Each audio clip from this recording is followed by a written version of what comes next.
was a routine thing. Every week they would come into my little makeup room, the original little makeup room, and there would be another assistant makeup artist there to help do the minimum. I mean, these were just ordinary people, mostly news people, and a guest or two that was being interviewed by them. And there was a host, I forget who it was, or hostess. Anyway, I would take that person, the host, put them in my makeup chair, which was in the far end of this little room. So I would work on their face, and my back would be to the long makeup table with assistants working on other people. And I was doing this on one show, and this is very early in my career, and in this little makeup room, over the lights on this long makeup table, there was a shelf, and I put wig blocks and other things up there for storage or display, and I had created a rubber mask of Abraham Lincoln, a complete head that you could put over your head. I had done it for a particular production, which involved the assassination of Lincoln and just needed an actor sitting in the booth looking like Lincoln.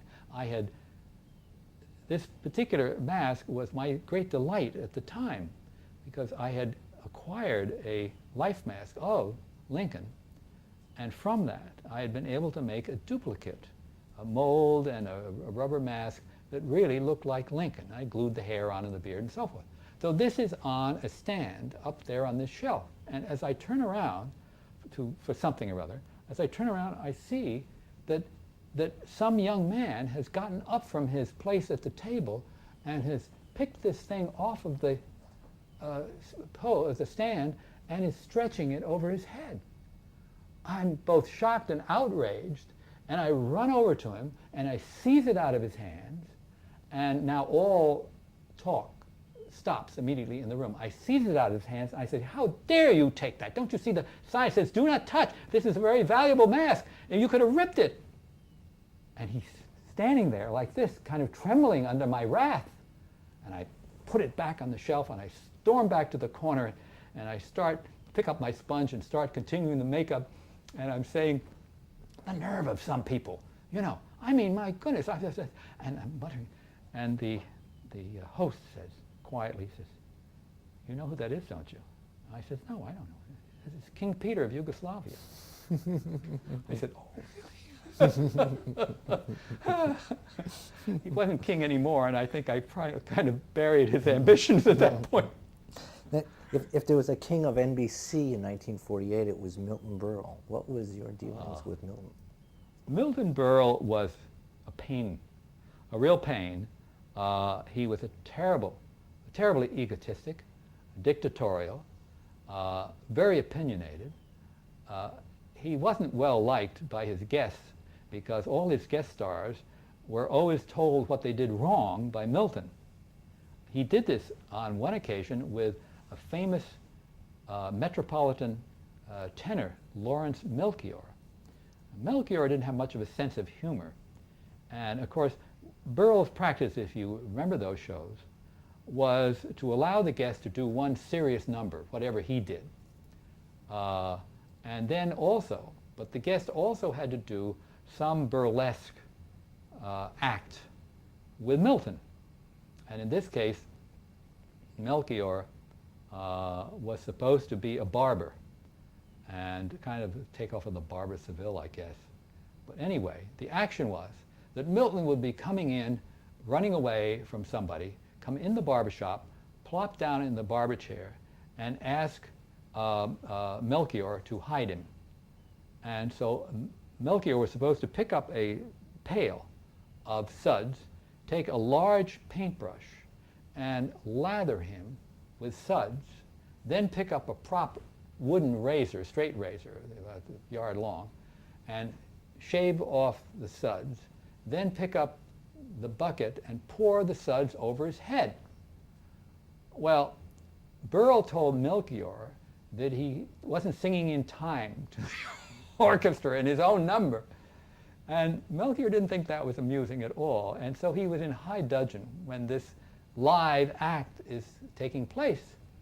And so what happens is, when Berle flops down, Melchior picks up the brush and he does a little bit more than lather. He really slaps him rather violently with the brush. And Burl's head is going back and forth with the blows. Then he picks up the, then he takes up the razor and does a real scrape job on his face with the wooden razor, and finally picks up the bucket of suds, not only pours it over his head, but slams the bucket down so far in his head that it cuts his nose. He storms off the stage, live. They bring down the curtain, and so forth. So this was the one act of Milton Berle's career that was remembered with rather delight. Did Milton do his own makeup? Yes, he probably did. And all I had to do was come at his summons and get whatever prop, wig, or gag, or rubber nose, or whatever it was that he wanted to use himself. I never applied his makeup. And as I say, I stayed away from him as much as I could because he wasn't a pleasant man to deal with. The ironic thing is, which after saying so many nasty things about Milton, I want to say that years later, when I worked with him, when he was doing the Broadway comedy play, The Goodbye People, which unfortunately closed early, but was really quite a delightful script. Bob Dishy was in that, and Brenda Vaccaro, the three of them. I loved it.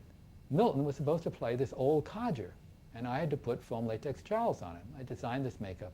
The point is that as I worked with Milton, and I had encountered him previously on Mad Men, Mad Men World, but when I worked with him then, I got to know him for the first time a little bit. I found a man with whom I had much in common. He was a perfectionist. He was driven to try to succeed at difficult things. He was taking on something he didn't need. He was taking on a play with enormous pages of dialogue, very difficult. He was putting himself online when he didn't need to. He was taking this challenge. He was terrified, but still he was doing it. And he was dreadfully afraid of failing. What really was the capper was, as I'm working, rehearsing this makeup on him in this broken down, dirty makeup room in the deserted Amsterdam theater, I looked down at him sitting in a straight chair, and the side of his face reminded me of my dead father. And it still gets me, because I found the human relationship that I never knew I could have with Milton Berle. And I loved him at that moment.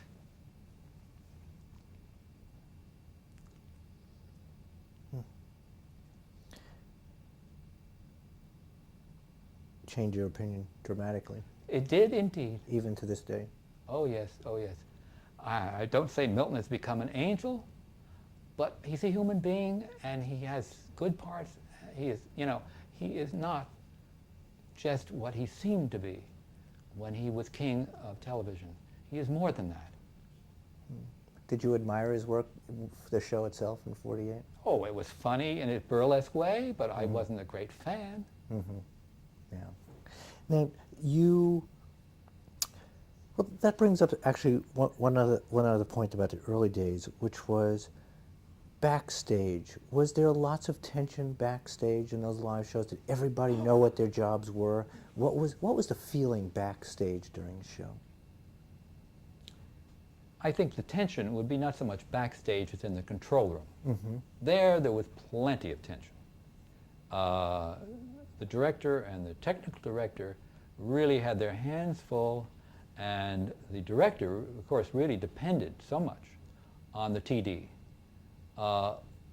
Many of them were wonderfully experienced. I think you interviewed Hino Rip. Right, sure. A terrific guy. And in many cases, these people would virtually carry the show, particularly with an inexperienced director.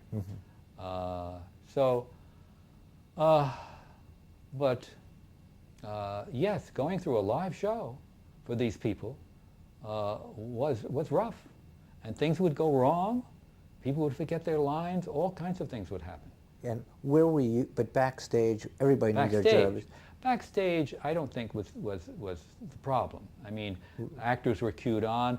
Obviously, the floor manager, the assistant director on the floor, he was under a lot of strain because he was the one that was saying, "You go here and that and so forth." And he's got the headset. And he was passing on directions and whatever from the control room. But I wasn't aware of, strictly speaking, backstage or on the set problems because I was over in the control room. You were, but you would, when you do your changes, then you'd have to leave the control room and go down and do your change. Yes. And there were all kinds of crazy things, I assume, happening. People running back and forth in the backstage during a live drama. Well, yes, except they weren't running around really. It wasn't that.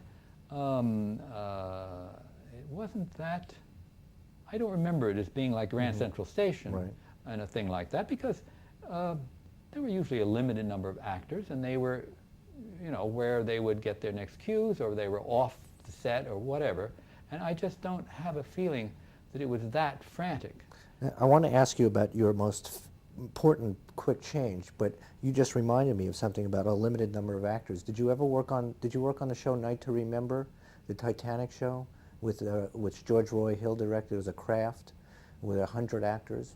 Well, that must have been later. That must have been. This is in the mid to late 50s. There were 100 actors. On NBC? Yes. Doesn't ring a bell. Probably not. It may have been done by one of my associates. Now, talk about Claire Bloom.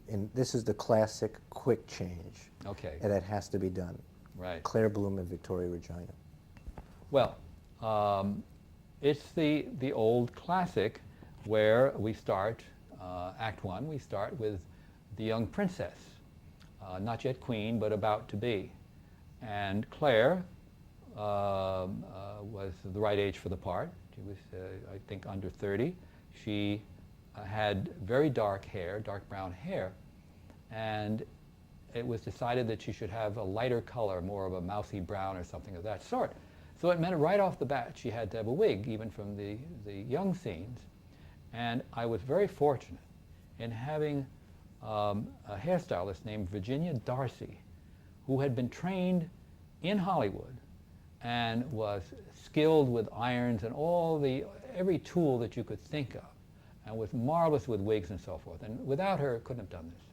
Anyway, after the first act, during the first act, becomes the young queen and so forth. No big deal here. We come to the first break, which was, as I recall it, it was 3 minutes and 20 seconds, 3 minutes and 20 seconds is what I believe it was. Now that meant we were out in the Brooklyn studio, which was a big studio, and Claire literally had to run from her last scene, which was virtually at one end of this studio, and run in her big skirts down to the set that she's going to appear in next. And this is the one I organized very carefully. I had one makeup artist with a cue sheet for that 3 minutes and 20 seconds and a stopwatch. And so as soon as this started, he started the watch going. And first, as she ran into this set, two wardrobe ladies would meet her and would immediately strip off some panels on her flowing dress that were on Velcro. And they had like 30 seconds. And then the hairstylist, Virginia, was cued to do her bit. And what she had to do was to take this wig that was, I think, it was kind of up. It had some chignon kind of thing up on the top of her head, and move it down to the nape of the neck, which looked a little more dowdy and Queen Victoria-ish, and it was center parted. And whatever she did, she had like another 30 seconds. Then the cue guy would say, "Now, to the makeup," and she would run over and sit on a stool facing a small dressing table. Bob Obradovich who was my chief assistant, and I were standing ready for her, and we had constructed like a cigarette girl's tray that's strapped on, you know, and on our individual trays we had what we needed, plus I had another makeup assistant. On cue, he would take this large foam rubber appliance that covered the sides of her face and her neck, fat, and he would put this, it was a rubbery adhesive. He would squirt this on the inside of this appliance, that's what we call them, and carefully hand it to Bob and I standing on either side of Claire. And we would take this thing without folding it over and screwing it up, and we would carefully position this around her face and then slap it on. And it would immediately glue. Of course, excess adhesive would get squished out of the edges in places and all that. We had sponges, fairly large sponges, with a special makeup which was designed for me by one of my makeup artists who actually was a kind of cosmetic formulator. It was my good fortune to have this person. So she made up something that would go over the rubber and onto the skin, which wouldn't shine much. Didn't have to be powdered, in other words. It would save a step. But it would blend this all in. Now, she also had a rubber nose. This guy that put the adhesive in would, the next thing he would do would put the adhesive in the nose. Now, it was so easy to squeeze that thing, so everyone had to use great delicacy and care. He would pass this over to me, and I would stick this on Claire's nose and give it a little squeeze and a press when I had it in place. One of the virtues of the adhesive we selected was it wasn't tacky immediately. It would have a little slip to it, wouldn't grab. So it was suitable. Well, we got those pieces on. We quickly, frantically put the base covering all this and put that over her lips a little bit to take some of the red out, and over her eyebrows. And that was it. Very crude, but enough. And we did that all in the time of, from beginning to end, 3 minutes and 20 seconds. And the plan of having the person read off, he kept this timer with the stopwatch, kept reading it off. 1 minute and 15, 1 minute and 30. We all knew where we were. So we were able to work calmly and not frantically.